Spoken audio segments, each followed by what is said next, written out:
एक मैं बहुत मार्मिक बात आपको बताता हूँ, सही घटना के साथ, पूज्य गुरुदेव श्री की बात। एक सोनगढ़ में एक राजमल जी रहते थे, कुचावन वाले, छाबड़ा, आप लोग जानते होंगे ना, हीरालाल जी काला के दोस्त थे। राजमल जी छाबड़ा कुचावन में रहते थे, गुरुदेव के पास 6-6 महीना रहते थे वो। फिर बाद में कट्टर विरोधी हो गए थे वो। तो वो हमारे जयपुर आए और हमारे ही घर ठहरे थे। 4-5 दिन घर पर ठहरे ही, वहीं खाना पिया। और हमारे प्रवचन में एक बात आई कि वो के ज्ञान है जो गे के अधीन नहीं है, ये समझा रहे थे।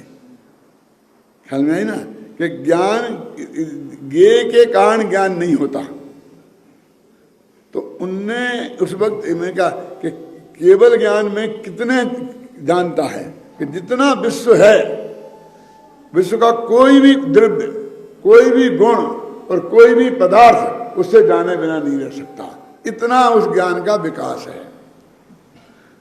तो उनने छूटते कहा सभा में ही कि नहीं, परमात्म प्रकाश में लिखा है कि बेल होती है ना, वो वृक्ष पर चढ़ती है, वृक्ष के सहारे। तो वृक्ष की ऊंचाई जितनी है उतनी तक चली जाती है, लेकिन बेल में तो और ऊपर जाने की ताकत है, लेकिन वृक्ष नहीं है, इसलिए वो रुक गई। यदि वृक्ष और लंबा होता तो बेल भी और ऊपर चली जाती। तो और इससे अनंत गेय होते तो भी ज्ञान उसे जान लेता। लिखा है परमात्मा प्रकाश में, सच्ची बात है। सवाल उन्होंने ये कहा तो मैंने जवाब दिया कि व्यवहार का कथन है, ऐसी बात नहीं है। जितने गेय हैं, ध्यान से सुनना, आत्मा में उतने को ही जानने की शक्ति है, उससे ज्यादा जानने की शक्ति नहीं है। क्या यदि माने नहीं ऐसा तो क्या होगा? फिर गेय के अधीन ज्ञान हो गया। गेय नहीं है तो ज्ञान नहीं हुआ, गेय होते तो हो जाता। तो गेय से ज्ञान की उत्पत्ति हो गई ना। उन्हें तो ये पता नहीं था कुछ। तो नहीं, गुरुदेव के प्रवचन में ये आया है, ऐसा आया है, और वो सोनगढ़ चले गए। वहां जाके गुरुदेव से कहा कि डॉक्टर साहब ऐसा नहीं मानते, बेली अनंत गुणी शक्ति है ज्ञान में, ऐसा डॉक्टर साहब नहीं मानते हैं। और आपके प्रवचन में आया था, प्रवचन साहब ने लिखा। ऐसे बहुत केस हुए अनंत भाई हमारे साथ।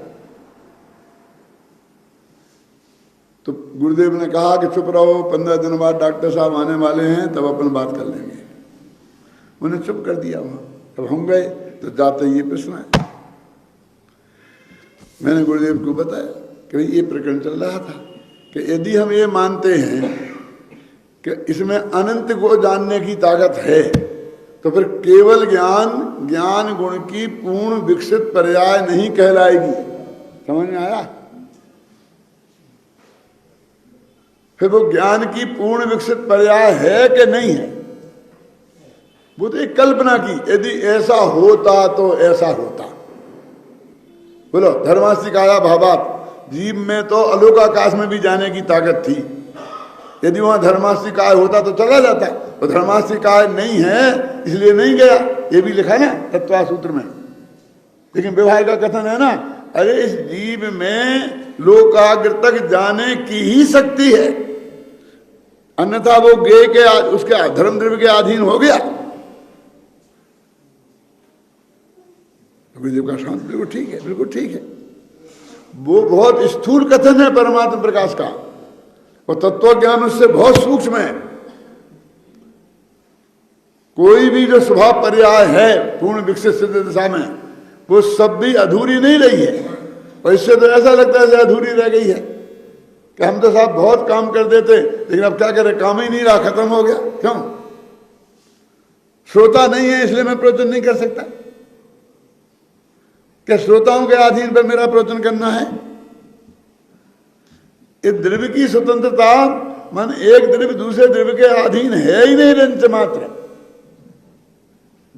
ज्ञान का, अनंत सिद्धों के ज्ञान का जितना विकास हुआ है, वो ही अंतिम शक्ति पूरी स्फुटित हो गई है। जो स्वभाव में थी वो पर्याय में प्रकट हो गई है, उसमें कोई कमी नहीं रही। अब क्या करें, गे नहीं है ना, और जान लेते, ऐसा नहीं होता। निश्चय की बात तो वही है। और वो तो एक वैसे महिमा कल्पना लोक में अपन उड़ते हैं क्या नहीं, कल्पना लोक में ऐसे बहुत उदाहरण शास्त्रों में मिलते हैं। सक्को जम्बू दीपो, क्या है एक साथ, क्या क्या बोला, सक्को जम्बू दीपो, शक्र माने इंद्र, जम्बू दीप को उलट सकता है। एक आध दफे उल्टा है, उल्टा तो आज तक नहीं है। ये जम्बू दीप को ऐसा उठा के ऐसा कर दिया हो, ऐसा हुआ नहीं आज तक, तो कैसे पता पड़ा, क्यों?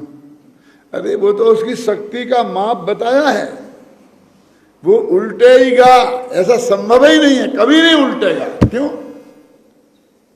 क्योंकि जिसमें इतनी शक्ति होती है उतनी उसको इंद्र कसाई की इतनी तीव्रता होती ही नहीं है कि वो उसको उलटने का भाव करे। ख्याल नहीं ना, हम समझते हैं हर काम एक उद्देश्य से कहा जाता है।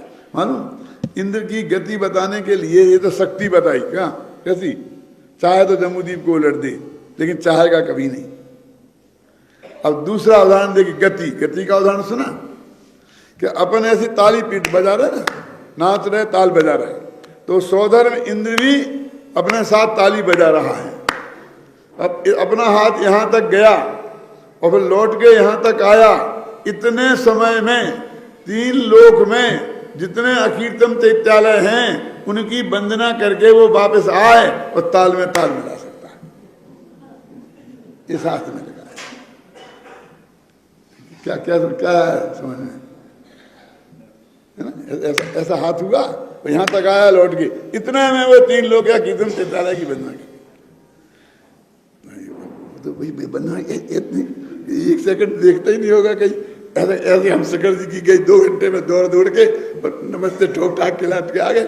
हम तो मंदिर में जाके 1 सेकंड में दर्शन करके आ जाते हैं, ये बढ़िया दर्शन है। ये तीर्थों की वंदना कैसे करना चाहिए इसकी विधि का निरूपण नहीं है, समझ गए ना, ये तो इंद्र की गमन शक्ति का निरूपण है। तो उदाहरण ऐसा क्यों दिया, क्योंकि आचार्य और क्या सोचें कि तुम काश्मीर होके आ जाओ, ये बताएं। उनके दिमाग में तो कहीं जाने की बात आती है तो अकीर्तन चैत्यालयों की वंदना करने की बात आती है, तो उनने उससे उसको नाप करके बता दिया। अब कोई उसमें से कैसे वंदना करनी चाहिए वो इसके स्वरूप का वर्णन नहीं है। अंतर समझ में आया कि नहीं है? ऐसे हम हर जगह विवेक से निर्णय करना पड़ेगा। वो महिमा बताने के लिए है, यदि अनंत होता तो अनंत को जान लेता, वो वास्तविक कथन नहीं है। वास्तविक कथन तो यही है कि ज्ञान का इतना विकास ही है। समझे? अभी क्या होता है कि साहब आत्मा में लोकाग्र तक जाने की शक्ति है और आगे जाने की शक्ति नहीं है, तो फिर आत्मा की तो कमजोर हो गया ना। क्यों? अरे इसको ऐसा बोलो कि आत्मा में ऐसी शक्ति है कि दुनिया का कोई भी पदार्थ उसे लोकाकाश के बाहर नहीं ले जा सकता, तो तुम्हें शक्ति लगेगी, और नहीं जा सकता तो तुम्हें कमजोरी लगेगी। समझ, बात एक ही है। समझ में आया नहीं? दुनिया का सारी दुनिया मिलकर, अनंत तीर्थंकर मिलकर एक जीव को लोकाकाश के बाहर नहीं ले जा सकते। अपने यहां त्यागोपादान शून्यत्व शक्ति है ना, कि त्याग नहीं कर सकता और ग्रहण भी नहीं कर सकता परदेव का, तो एक शक्ति है कि कमजोरी बोलो। लेकिन इसको शक्तियों में गिनाया है शास्त्र में।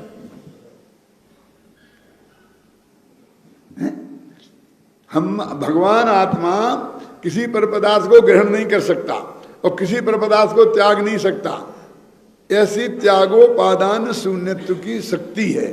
तो ये तो कमजोरी है, शक्ति क्या है कि ना ग्रहण कर सके ना करा सके। मैं ये रूमाल उठा नहीं सकता, ये शक्ति है कि कमजोरी? देखिए शास्त्र में शक्तियों में गिनाया है उसे। यानी हर चीज शक्ति है। हमारा देखने का दृष्टिकोण अलग है, इसलिए हमें वो कमजोरी लगती है। लोग आशा के आगे नहीं जा सकता। अरे जा नहीं सकता क्यों बोलते हो? जाता नहीं है, कोई माई का लाल ले नहीं जा सकता, ऐसा बोलो ना।